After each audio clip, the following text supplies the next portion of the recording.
Selam. Alors, je sais, j'ai mis énormément de temps à sortir cette vidéo, et je pense que je vous dois quelques explications. Déjà, le sujet du Moyen-Âge éthiopien est extrêmement vaste. Pourquoi? Parce que déjà, il y a beaucoup de sources contraires, il y a beaucoup de territoires à couvrir, beaucoup de cultures à couvrir, et honnêtement, il a fallu faire des choix et un tri qui a été assez difficile à faire. Le Moyen-Âge éthiopien est probablement une des périodes les plus sombres de l'histoire éthiopienne. On parle de siècles obscurs, une appellation qui, bon, je vous l'accorde, paraît aussi stylée que mystérieuse, mais si j'écoutais et que je me basais uniquement sur les historiens de la cour impériale éthiopienne, je vous dirais qu'on ne sait absolument rien du haut Moyen-Âge éthiopien, à savoir du Xe au XIIIe siècle, entre la fin d'Aksum et le début de la dynastie salomonienne. Je vous dirais même qu'il y a eu, bon, certes, une petite passation de pouvoir entre deux dynasties, mais finalement ça a été une parenthèse assez infime dans la longue et prospère existence de l'empire éthiopien. Je vous dirais même que les Salomoniens ont toujours contrôlé la région et que ça a toujours fonctionné ainsi jusqu'au XIXe siècle avec l'arrivée des Européens. Ça, c'est ce que je vous dirais si je suivais le récit impérial, qui présente la monarchie éthiopienne comme étant les descendants légitimes de la reine de Saba. Stop! Je pense que c'est le moment pour nous de définir ce qu'est un roman national. Le roman national, c'est une vision idéalisée et souvent simplifiée de l'histoire d'un pays, destinée à renforcer un sentiment d'identité et de fierté nationale. Le roman national va sélectionner des événements marquants, des figures héroïques, souvent en insistant sur l'unité, la grandeur de la nation, tout en supprimant et en cachant des aspects plus complexes. Alors, bien évidemment, le roman national est utilisé de façon politique, et un des romans nationaux les plus connus, c'est bien évidemment la Résistance française. À la fin de la Seconde Guerre mondiale, le général de Gaulle et son gouvernement souhaitaient faire oublier la collaboration passive ou active des Français avec le gouvernement nazi. Et cette idée-là, ça a engendré l'idée que tous les Français étaient résistants, au point même où la participation française à la Shoah a été occultée et censurée pendant des années. Mais alors quel est le rapport avec les Éthiopiens, vous me direz? L'Empire éthiopien et les différentes familles aristocratiques ont souhaité expulser des mémoires nationales les participations de plusieurs entités, par exemple les musulmans et les païens, et même parfois d'effacer les autres dynasties dans l'idée de montrer l'Empire comme étant un système politique fort, invincible et qui n'a jamais été coupé. Mais bon, vous commencez à me connaître depuis le temps, j'ai une fâcheuse tendance à m'entêter et à chercher des réponses. Alors vous allez me dire que pendant 300 ans, personne ne sait rien, personne n'a rien noté, vous allez me dire que personne n'a fait de travail de recherche. Bien sûr que si. Ça m'a pris pas mal de temps, mais j'ai trouvé. Et je vous livre aujourd'hui la synthèse de mes recherches sur le Moyen-Âge éthiopien. Vous trouverez toutes mes sources dans la barre de description. Je tiens à préciser que c'est un résumé très concis de l'histoire de l'Éthiopie, et donc ce sera pas exhaustif. N'hésitez pas à me laisser un commentaire pour savoir si ça vous a plu, personnellement ça m'encourage beaucoup. Le Moyen-Âge en Éthiopie se sépare en 3 parties. Le Haut Moyen-Âge, qui commence avec la chute d'Aksum en 960 et qui se termine avec l'arrivée de la dynastie salomonienne au pouvoir, donc en 1270. Le milieu du Moyen-Âge, 1270 jusqu'au XVe siècle, à partir des Salomoniens jusqu'aux guerres de religion. Et enfin, le Bas Moyen-Âge, du XVe au XVIIe siècle, qui va couvrir les guerres de religion jusqu'au Zemen Mesafint.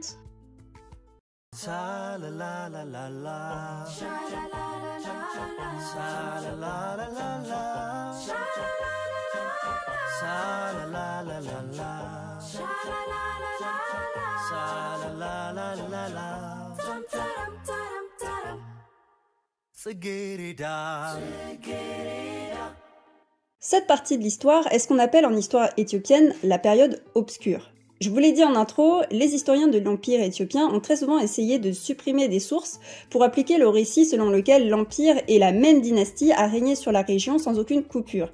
Mais avec l'ouverture du pays au public et la multiplication de fouilles archéologiques, on comprend que cette période de 3 siècles est en fait bien plus complexe que ça.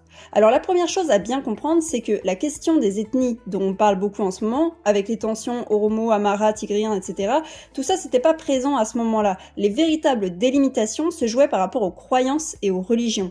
Ainsi, certains peuples qui existaient à l'époque ont disparu aujourd'hui, comme les Kremont, et d'autres se sont construits, ou encore sont encore en phase de construction. Donc ne vous étonnez pas si je parle de territoire et de religion, et non pas d'ethnie. Revenons un peu en arrière, au temps d'Aksum. Alors, je le rappelle, Aksum a chuté à la fin du Xe siècle, autour de 960, après Jésus-Christ. Je vous avais parlé de la reine Goudit. reine juive qui aurait été à l'origine de la chute d'Aksum. Alors en réalité, Gudit est une hypothèse, une possibilité en ce qui concerne l'identité de cette reine. Cette confusion vient en réalité des sources arabes qui décrivaient Gudit sous le nom de El Yehudia, la juive. Mais le problème, c'est que l'une des autres appellations est aussi El Hagouya, la reine des Hagao. Et ça, c'est deux choses différentes. Donc il est possible qu'en réalité, au lieu d'être juive, Gudit fasse partie des nombreuses cultures païennes éthiopiennes délibérément oubliées par les sources chrétiennes et arabes. Et ça va ouvrir le sujet des civilisations païennes.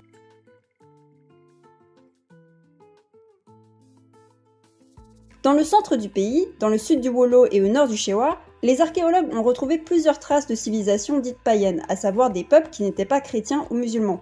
Cette civilisation a été surnommée Shai, en référence à une petite rivière où ont été retrouvées des tombes et des mégalithes. François-Xavier Fauvel, Bertrand Poissonnier et Marie-Laure Dera, 3 historiens et archéologues, ont synthétisé leurs recherches dans un article, La culture Shai d'Éthiopie. Vous avez le lien en description si jamais. Alors, faut savoir que cette culture Shai est très mystérieuse. D'abord parce que, bien évidemment, il n'y a pas de traces écrites. Ça veut dire que, comme dans beaucoup de cultures éthiopiennes, il s'agissait d'une culture à tradition orale. Et le problème, c'est que quand vous avez des traditions orales, parfois beaucoup d'informations manquent. On date les traces de cette civilisation entre le Xe et le XIVe siècle, et pour autant, on a trouvé une grande quantité de vases et de récipients qui indiquent qu'il y avait plus que probablement déjà des manufactures, mais au-delà de ça, des liens commerciaux avec le royaume d'Aksum, mais également de grosses quantités de perles, ce qui veut dire qu'il y avait aussi probablement des liens avec les civilisations du bord de la mer Rouge. On se rappelle que c'était là où il y avait des comptoirs commerciaux. La culture Shai était plus que probablement un système seigneurial, donc avec des seigneurs, avec la présence d'une élite guerrière capable de contrôler ou de capter les échanges à longue distance. On peut citer aussi l'importance du royaume du Damot, situé au sud de la Baye et de la Wash, à savoir la source du Nil. Alors, on ne peut pas vraiment citer de date de création du royaume de Damot parce qu'il s'agit encore une fois d'une culture à tradition orale. Mais on a des traces dans les sources arabes musulmanes et éthiopiennes chrétiennes. La professeure Aïda Bouanga a travaillé sur ce sujet et a réussi à reconstituer une frise de son histoire dans son article « Le Damot dans l'histoire de l'Éthiopie ». 13e, 20e siècle. Le royaume avait une construction politique qui ressemble à la construction impériale, c'est-à-dire une organisation administrative hiérarchisée. On trouvait les chefs de province qui s'occupaient des petits territoires, mais eux-mêmes étaient sous la coupe des Motalami, l'équivalent du roi des rois, donc un empereur. On pense, d'après les sources chrétiennes, qu'ils avaient plusieurs cultes. On peut en citer 4. Alors tout d'abord le Kolé, dans l'Amara, les génies des lieux destinés à assurer la prospérité du pays, les génies personnels dans la région du Shewa, puis les Goudalés, qui sont des esprits habitant auprès d'arbres, de montagnes, de rivières ou de pierres, et enfin le culte de Dask. Cette dernière croyance était focalisée autour d'idoles féminines ou masculines, les Dask, mais aussi les esprits qu'ils représentaient, les Manafadas. Ces fameux Manafadas vont alors s'incarner dans les prêtres du culte, qui deviennent leur enveloppe charnelle. Il faut bien comprendre que les esprits étaient très rattachés à des lieux précis. Alors tout ce culte-là, on le retrouve sous le nom démon, mais bien évidemment, ce n'est pas vraiment ça. C'est le point de vue chrétien sur les croyances du Damot.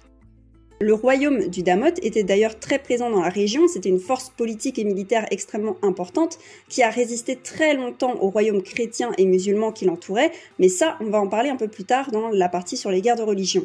Ils vivaient majoritairement du commerce et ils avaient une mainmise sur l'or, la vente de bétail, les ressources alimentaires, donc tout ce qui était agriculture, mais aussi le commerce d'esclaves, les fameux bariya. En effet, le paganisme des habitants du Damot était censé être la justification de leur réduction en esclavage par les États musulmans, chrétiens et juifs autour d'eux, avec les falachas, les hadiyas et plus tard l'ifat. Ces marchandises sont exportées depuis le royaume des Motalami vers le haut plateau central éthiopien, les États musulmans de l'Est et les ports de la mer Rouge, à savoir Massawa et Zeila. Et de là, ils atteignent les réseaux de commerce à longue distance. Or, cette situation stratégique du royaume de Damot va perdurer pendant plusieurs décennies. Alors parlons un peu de la religion musulmane en Éthiopie. Depuis son arrivée dans la Corne de l'Afrique vers le 7e siècle, on se rend compte que l'islam médiéval manque cruellement de sources en ce qui concerne la Corne de l'Afrique. Encore une fois à cause du fait que les peuples qui se sont convertis n'écrivaient pas leur histoire. La tradition éthiopienne raconte que l'hospitalité du roi d'Aksum, Arma, a eu pour conséquence de protéger le royaume des invasions musulmanes des 7e et 8e siècles. La tradition musulmane va encore plus loin en affirmant que le Négus Arma se serait converti à l'islam, ce dont en réalité on n'a absolument aucune preuve. Certains musulmans sont restés en Abyssinie et certains sont repartis en Arabie. Ceux qui sont restés construisirent dans le nord la plus ancienne mosquée d'Afrique qui a été construite quasiment au balbutiement de l'islam en Afrique, à savoir à Massawa, en Érythrée actuelle, entre 623 et 634. À l'est du territoire, on a également les mosquées de Zeila construites par les Somalis. Or, comme le dit l'article L'islam en Éthiopie de Stéphane Hansel, si l'islam se développa dans la Corne de l'Afrique et sur les côtes, sa pénétration dans la région des hauts plateaux éthiopiens fut quasiment nulle lors de cette période. Des sultanats musulmans se constituèrent au fur et à mesure à l'ouest du royaume chrétien. Les commerçants musulmans s'installèrent à partir du 7e siècle dans les frontières du royaume chrétien. Pour autant, les musulmans se regroupent en sociétés construites sous forme de sultanats, vers Dalak et Kiwa. On peut citer bien évidemment l'importance de Harar, qui est une cité symbolique de l'islam médiéval. Paradoxalement, la fondation de Harar est méconnue. On mentionne pourtant un peuple semi-légendaire, les Harla, décrits comme des géants très foncés de peau, très beaux, qui en seraient à l'origine. Les Harla apparaissent très peu dans les sources écrites à partir du XIIIe siècle. Il faut bien comprendre que toutes ces croyances et sociétés ne se sont pas posées les unes à côté des autres sans aucun lien. En réalité, les archéologues expliquent bien que toutes ces cultures s'interconnectent, y compris les païens, ce qui crée des cultures très spécifiques à certains territoires. C'est d'ailleurs ce qu'il se passe à Harar. Les traditions orales mélangent la construction de mosquées avec la croyance des Harla. Il est dit que les mosquées d'Iribello, Biokeraba ou Artadankole ont été construites par les Harla. Bien évidemment, la chrétienté a une place centrale sur le territoire éthiopien. Revenons à la chute du royaume d'Aksum en 960. Il se trouve que les listes royales éthiopiennes, qui sont des sources importantes, expliquent bien que, contrairement à ce que dit la dynastie salomonienne, la dynastie des Zagwe pourrait en réalité être vraiment dans la continuité du royaume d'Aksum. Celui-ci est profondément lié au patriarcat copte d'Alexandrie qui a envoyé régulièrement des évêques en Éthiopie, mais ce lien-là, il va faiblir de plus en plus entre le 8e et le 11e siècle à cause de la progression de l'islam, ce qui va isoler de plus en plus l'église orthodoxe éthiopienne et créer une certaine crise religieuse sur le territoire. Ceci étant dit, parlons de la dynastie des Zagwe. On pense que l'arrivée au pouvoir des Zagwe se situe entre 1137 et 1140.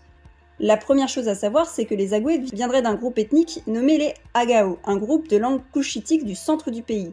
Et ça casse la tradition éthio-sémitique de la reine de Saba. En effet, les Zagwe sont à la fois perçus comme des usurpateurs, une famille qui a volé le pouvoir des empereurs, mais aussi comme des saints, ceux qui ont travaillé pour la reconnaissance de la sainteté et de la chrétienté en Éthiopie. Et ça, cette double image, elle gêne énormément les historiens impériaux parce qu'ils ont tellement marqué l'histoire du pays qu'on ne peut pas les effacer. Au XIe et XIIe siècle, la dynastie Zagwe se distingue donc par son origine et ses réalisations. Contrairement au roi Aksumite, les Zagwe établissent leur capitale dans le Lasta, au sud du Tigré. Donc ils changent encore une fois la capitale de place. Et là-bas, ils vont bâtir des églises et ils vont développer un fort ancrage religieux. La dynastie des Zagwe est elle-même marquée par sa reconnaissance par l'église éthiopienne. Plusieurs de ses rois, comme le roi Lalibela, sont considérés comme des saints. Lalibela, qui est d'ailleurs un roi emblématique, parce qu'il va fonder un ensemble unique de 12 églises creusées dans la roche rouge, parce qu'il voulait créer une nouvelle Jérusalem en Éthiopie. En effet, entre le XIe et le XIIIe siècle, on se rappelle que c'est les guerres de religion. Le pèlerinage à Jérusalem est devenu très difficile alors même que l'Éthiopie est noyée autour de nations musulmanes. Alors Lalibela, le roi, décide de faire construire une sorte de deuxième Jérusalem en compensation avec la fameuse église Saint-Georges, l'un des plus grands monuments éthiopiens à ce jour. Cependant, la dynastie va être renversée en 1270 par Yekuno Amlak, fondateur de la dynastie salomonienne, qui accusa les Zagwe d'être des usurpateurs étrangers à la lignée légitime d'Aksum. Ils vont donc se présenter comme le renouveau. Entre le XIIIe et le XVIIIe siècle, les guerres de religion en Éthiopie débutent. Les tensions entre musulmans et chrétiens montaient de plus en plus pour finir par exploser sous le règne de Yekuno Amlak.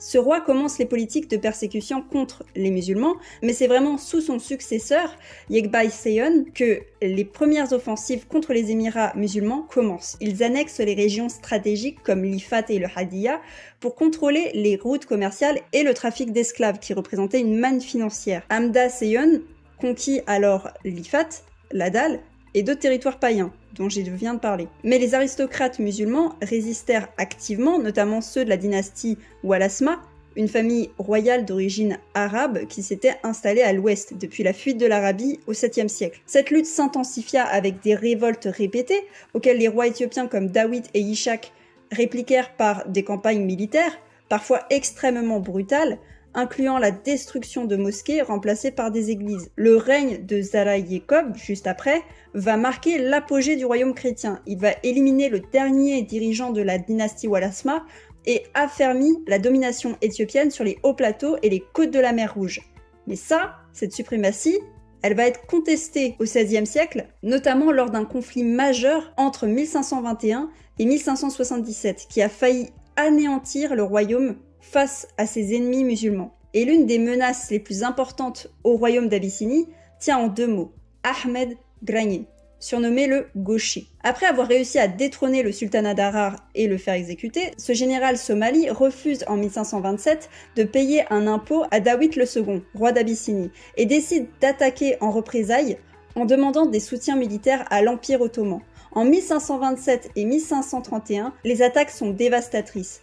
On incendie des églises, des livres, des villages civils, on occupe des parties de l'Empire, les peuples du Sud sont attaqués, réduits en esclavage, convertis de force, notamment les peuples oromos. C'est d'ailleurs dans ce contexte que Malik Ambar sera réduit en esclavage et envoyé en Inde. Alors je vous l'avais déjà raconté dans des TikTok, mais voilà un petit résumé de qui est ce personnage. Saviez-vous qu'un orphelin éthiopien était devenu roi en Inde? En 1548, la guerre d'Adal, qui oppose le royaume d'Abyssinie et le sultanat d'Adal, vient de se terminer. Le désespoir et la misère forcent parfois à l'horreur. Certaines familles allaient jusqu'à vendre leurs enfants pour nourrir les autres. Et c'est ce qui arrivait au petit Tchapou, un petit garçon, né dans la région du Kambata, vers 1540. Cependant, le roi d'Abyssinie décide de faire appel au soutien portugais. Pourquoi le Portugal? Parce qu'à ce moment-là, les Ottomans et les Portugais sont en guerre. Le soutien des Ottomans apporté à Ahmed Gragné et la chrétienté des Abyssins justifient donc pour la couronne portugaise le soutien militaire des Abyssins. On leur envoie alors une division de 500 mousquetaires. Alors, quand vous entendez mousquetaires, vous allez peut-être penser à la cape et à l'épée, mais il faut bien comprendre que les mousquetaires de l'époque, c'était l'équivalent des marines américaines. Un corps d'armée surentraîné, un corps d'armée d'élite. Et c'est en 1541 que le corps de mousquetaires arrive, avec à sa tête Christophe de Gama, le fils du célèbre navigateur. D'ailleurs, il y mourra. La même année, une bataille opposant les troupes portugaises et éthiopiennes à celle de Gragné se soldera par une défaite pour Gragné. Au final, Gragné lui-même fut tué en 1543, ce qui va provoquer la déroute des troupes musulmanes. Et si l'existence même du royaume chrétien d'Éthiopie sera sauvée, il n'empêche que le danger musulman, entre guillemets, n'était toujours pas écarté. Après les invasions de Gragné, de nombreux musulmans se sont installés en Éthiopie chrétienne. Des villes comme Gondar, qui étaient de base chrétienne et capitale sous Faciladas, sont pris d'assaut et certains quartiers musulmans importants vont émerger. Bon, je vais m'arrêter là parce que cette période, qui date du XVIe au XVIIIe siècle, elle est assez importante pour l'histoire de l'Éthiopie et elle mérite une vidéo entière. On appelle ça la période gondarine. Je vous retrouve bientôt pour la suite de l'histoire de l'Éthiopie. Selam!